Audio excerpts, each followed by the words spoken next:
The Story of Avalon by Kazooie Girl. Juno, Vela, Lupus, Jeff, and other characters by Rare.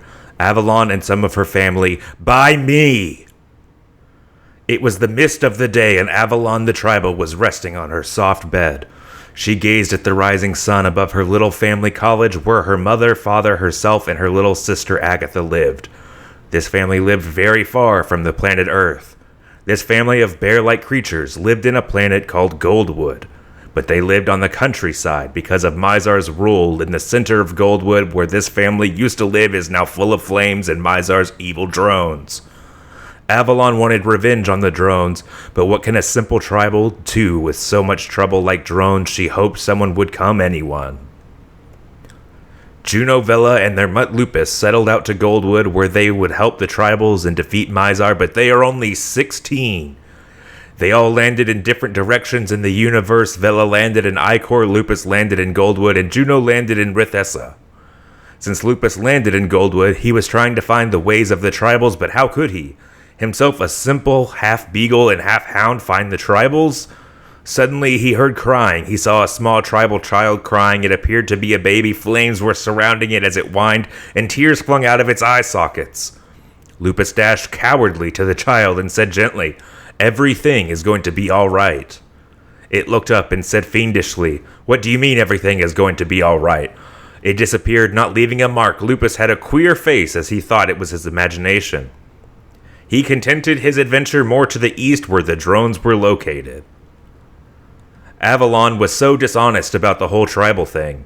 Ever since Mizar came, all the tribals and low class must work in the mines. How horrible. And even the high and middle class must work in evil spaceships of theirs and work as maids and cleaners. How awful, Avalon screamed. I must do something about this. It is so horrid to my people, my culture, my life. Avalon got out of bed, brushed her teeth, put on her favorite dress, her green and pink one. She looks exactly like the tribal Vela turns into. She stomped out of the house, unaware of what she was doing. She ventured out of the country, trying to get to the center of Goldwood to do some protesting in the area. She hopes her protesting will work. For some reason, she knows it will not work at all. After her exhausting walk to the center of Glodwood, she finds something horrid. The whole area is blemished with evil. Tribals running about with drones behind them, shooting them to pieces. Oh God, Avalon screamed. A drone spotted her and gave an evil grin. We have not seen you before. Looks like you belong in the mine with the others. Leave me alone and the rest of the tribals. We have not done anything to harm you. Heh heh heh. Looks like we got another one, boss, the ant said with envy. Well, I can see that. Take her away, said a big green ant. He must be the commander of these horrible creatures, Avalon said softly to herself. She knew what she must do. What? She knew what she must do. She must get the drone's attention. Hey, stop. Leave everyone alone now. You have no right to do this to us. Avalon complied. Hey, she's right, said another tribal butting in. A drone shot the tribal. The tribal pleaded as his guts fly everywhere, and he dropped to the ground as the other tribal screamed. Stop this right now. Please stop. Why are you doing this to us? Avalon cried. The leader of the army of the drones walked right in front of her and punched her hard. Avalon flew to the ground. She could not move, nor did she want to. She did not want to. The drones continued murdering the rest of the tribals and arresting some of them. When they were finessed, one of the drones picked up Avalon. Let go of me, you creep, she scolded. It dropped her in the middle of the village, where some ants were, including the leader. Well, my furry friend, you better stop fighting with the law or you will face the consequences. The leader yelled.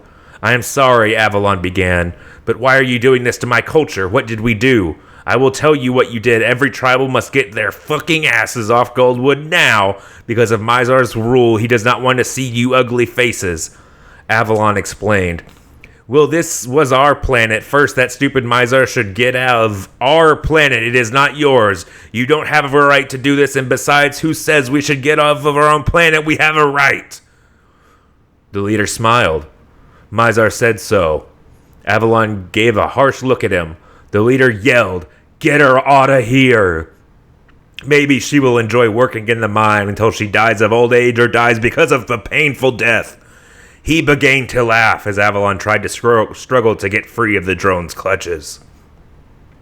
Soon Avalon found herself in the Rithessa mine. "No, this can't be happening." A drone watched her not working and whipped her with a chain whip. She screamed but did not continue to work. The bug kept whipping her until she finally started deigning the rocks. She saw so many injured tribals working. One had lost an eye, another had a huge gash on her side, and she saw another coughing up blood. She said in her mind, "This is so cruel. How can anyone do this? I can't believe this is happening to the innocent tribals. Whoever Mizar is, I hope someone will destroy him." Juno landed in Rithessa. He wondered if anything would be in the mine, so he kept battling his way through, though, to find if he could. Avalon was put back into her little cage after 24 hours of hard labor. "I can't believe you have to work for a day every day," she thought. She grew tired and fell asleep. Juno entered into the mine and saw the entire place empty. It's empty because the drones went back to their quarters and were coming back tomorrow for more tribal work. "Hello?" Juno yelled as he walked slowly in the deserted mine. "Is anyone here?" he asked again. He walked to the back of the mine and saw a cage. To his supine, he saw a tribal. She was trying to go to sleep, but Juno's shadow was in the way, so she peeped up. She jerked as she saw him. She yelled, "Get away from me!" Juno replied, "Hey, it's okay. I am from the Jet Force. I won't hurt you." Avalon was so relieved, she smiled and said, "Wow, cool. So can you unlock my cage door, please?" "Sure." Juno unlocked the door and Avalon spading out and said, "Thanks, my name is Avalon Carthu. I am pleased to meet you." "My name is Juno Gemini. It's nice to meet you too." "So what brings you here?" Avalon complied. "I was protesting for tribal rights when they sent me in this mine for life, and the rest, well, it's a long story." "That's okay, I don't really care about the rest. I can't wait to destroy Mizar. How can he do this to the tribals? And Avalon, may I ask you a question?" "Of course." "How old are you?" "I am 17 years old. You must be way older than me if you are in the Jet Force, Juno. How old are you, 30? Juno replied, "Ew, no.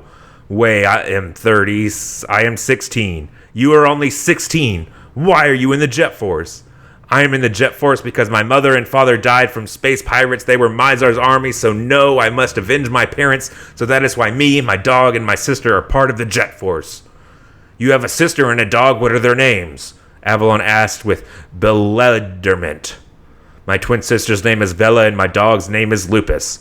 Avalon giggled and said, "You have a twin sister? My mother said that twins are stupid because one has half of the Brian and the other has the other half."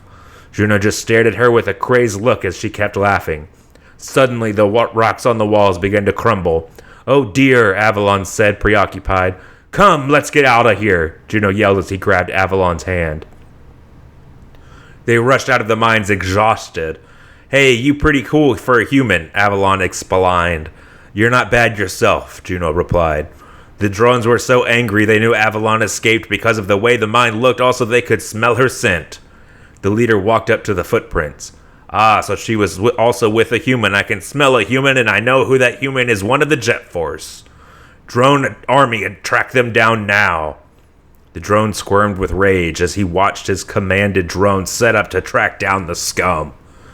Avalon asked Juno politely, "Juno, where are we going to? I mean, come on, Rithessa is huge. I really want to go home to my planet Goldwood. I want to go back to my planet Earth. Anyways, to answer your question, I have no idea where the gel we will go. I just know Wells should find a way out of this fucked up planet." "You said it, boy," Avalon said cheerfully. Juno laughed. Where is Juno? Vela thought to herself when she walked on the disrupted Rithessa. Suddenly a creature jumped at her. "Ah!" Vela screamed. She found out it was her trusty mutt Lupus. "Oh, Lupus, you are here, but how?" she frowned. Lupus answered with a smile. "I snick on your ship because Goldwood was full of danger. That is way." "You little trickster," Vela said with amazement. Juno?" Avalon asked. "Where you going?" Juno answered, "Well, I better leave ya on ya own. You know I can't stay here any longer." "But why, Juno?" "Well, it is just that I can't stay here because I need to go back to Mizar's palace and defeat him." "You are too young, Juno. You can't." "Yeah, I can, Avalon. Don't worry, I can do it," Juno said as he handed Avalon a Jet Force pistol and said, "By the way, you will be needing this." After he handed it to her, he ran to his ship and left for Mizar's palace. Avalon looked at him leave, but why does she have a pistol? Why did he give it to her? Avalon walked along the purple planet more than 7 hours. She was very tired, but there was nowhere to rest. Oh my God, she sighed. When am I ever going to get rest? Suddenly, someone poked her. And to her fate, she turned around. It was a drone. It smiled with glee and scorned. You must be the tribal that has escaped. How glad I am to see you. Heh heh. What do you mean? She said, supersede. The drone smiled again, and about 1,000,000 drones came out everywhere. Terrified, Avalon ran as fast as her little tribal legs could go. She tripped and fell. Ouch, she said. The drones surrounded her and pointed their guns at the warily tribal. Avalon finally remembered the pistol Juno gave her. She took it out of her pink pocket. Wait, what the fuck? She took it out of her pink pocket and yelled, I'm warning you, one move and you're a goner, all you fuckers. The drones laughed at her puny gun and were about to shot her. Oh no, you don't, she screamed as she shot out 5 bullets.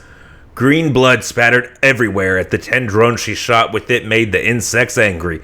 She shoot all the insects except one. That was the leader. She pointed her gun at him. He just grinned as he came closer. She shot his arm at this moment. He yelled with pain and grabbed her by the scruff of the neck. She said as she felt herself lifting from the ground. The leader threw her hard on the soiled earth. She got up, but the leader started to punch her in the stomach. Ah, she screamed as she saw blood pour out of her mouth. But somehow someone shot the leader. It fell to the ground like a sack of carrots.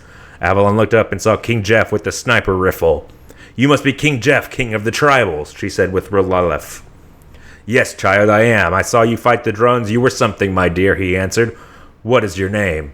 Avalon, she replied. Well, Avalon, I have an important job for you. I want you to assign in the jet force. Really? How wonderful, King Jeff. Thank you, thank you.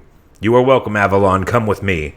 Avalon saw nothing but white after seeing this. She was in King Jeff's hut. Wow, she said in amazement to herself. Must be magic. Here is your uniform, Avalon. King Jeff started. Your ship awaits outside my hut for you to go to Mizar's palace with the other 3, Juno, Vela, and Lupus. She tried on her uniform and took off her old pink and green dress. She put on her boots and her skirt and tight shirt. It was very pretty. The skirt was pink and the shirt was red. Her boots were knee-high and they were also red as well as the shirt. I look beautiful, she said. She took out her pistol and was ready to go. She bade farewell to Jeff and set off to Mizar's palace in her black ship. The end. I will try to make another one like this, but right now I will try to make non-Jet Force Gemini ones like Donkey Kong and stuff. See ya, peeps, and please review. I worked hard on most of the story.